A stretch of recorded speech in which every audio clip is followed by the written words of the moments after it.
भक्तजनों, आपको मेरा नमस्कार।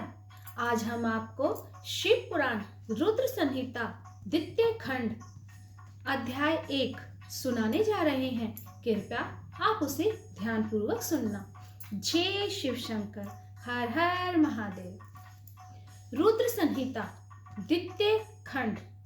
नारद जी के प्रश्न और ब्रह्मा जी के द्वारा उनका उत्तर, सदाशिव से त्रिदेवों की उत्पत्ति तथा ब्रह्मा जी से देवता आदि की सृष्टि के पश्चात एक नारी और एक पुरुष का पारकट्य, जो इस प्रकार से है। नारद जी बोले, महाभाग महाप्रभु विधात, आपके मुखारविंद से मंगलकारिणी शंभु कथा सुनते सुनते मेरा जी नहीं भर रहा है। अतः भगवान शिव का सारा शुभ चरित्र मुझसे कहिए।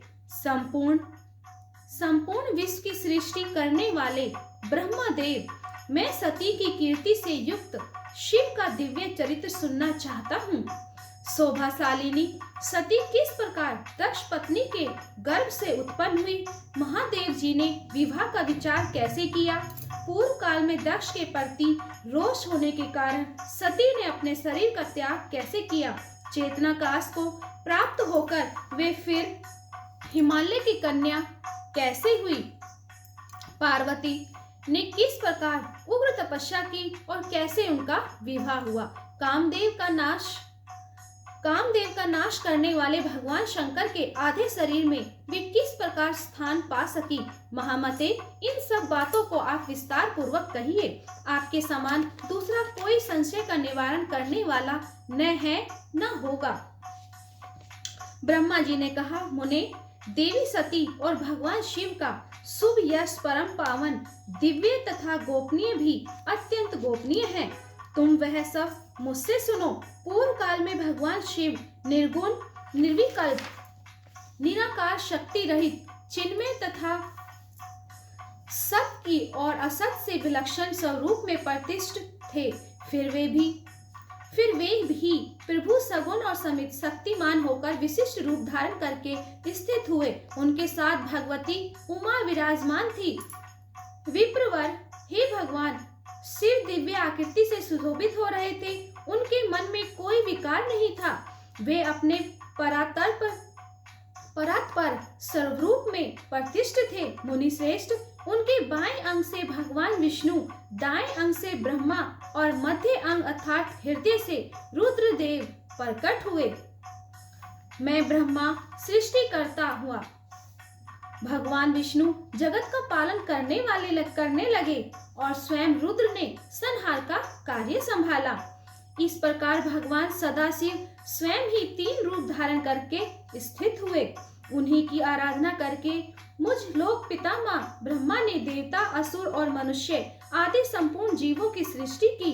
दक्ष आदि प्रजापतियों और देव शिरोमणियों की सृष्टि करके मैं बहुत प्रसन्न हुआ तथा अपने को सबसे अधिक ऊंचा मानने लगा। मुने, जब मरीचि, अत्रि, पुलह, पुलस्त्य, अंगिरा, क्रतु, वशिष्ठ, नारद, दक्ष और भृगु, इन महान प्रभावशाली मानस पुत्रों को मैंने उत्पन्न किया, तब मेरे हृदय से अत्यंत मनोहर रूप वाली एक सुंदरी नारी उत्पन्न हुई, जिसका नाम संध्या था। वह दिन में क्षीण हो जाती, परंतु सायंकाल में उसका रूप सौंदर्य खिल उठता था। वह मूर्तिमती साय संध्या ही थी और निरंतर किसी मंत्र का जप करती रहती थी। सुंदर भौं वाली वह नारी सौंदर्य की चरम सीमा को पहुंच हुई थी और मुनियों के भी मन को मोह लेती थी। इसी तरह मेरे मन से एक मनोहर पुरुष भी प्रकट हुआ, जो अत्यंत अद्भुत था।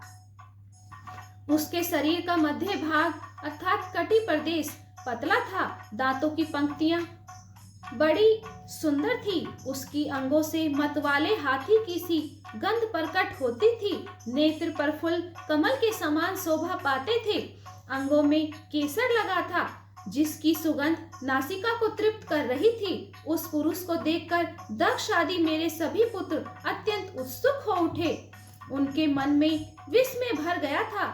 जगत की सृष्टि करने वाले मुझ जगदीश्वर ब्रह्मा की ओर देखकर उस पुरुष ने विनय से गर्दन झुका दी और मुझे प्रणाम करके कहा, कि वह पुरुष बोला, ब्राह्मण, मैं कौन सा कार्य करूंगा? मेरे योग्य जो काम हो उसमें मुझे लगाइए, क्योंकि विधाता आज आप सबसे अधिक मानवीय हैं और योग्य पुरुष हैं। यह लोक आपसे ही शोभित हो रहा है।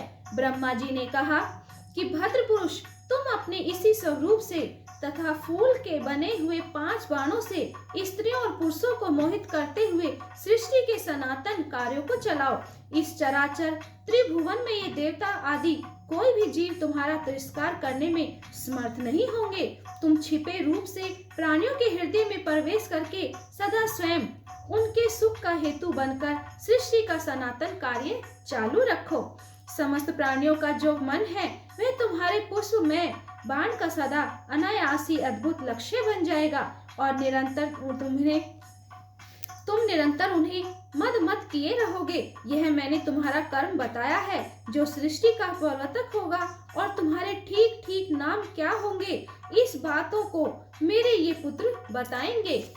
सुरश्रेष्ठ, ऐसा कहकर अपने पुत्रों के मुख की और दृष्टिपात करके मैं क्षण भर के लिए अपने कमल में आसन पर चुपचाप बैठ गया। भक्तजनों, यह पहला अध्याय यहीं पर ही संपन्न होता है। भक्तजनों, आपको यह कथा कैसी लगी?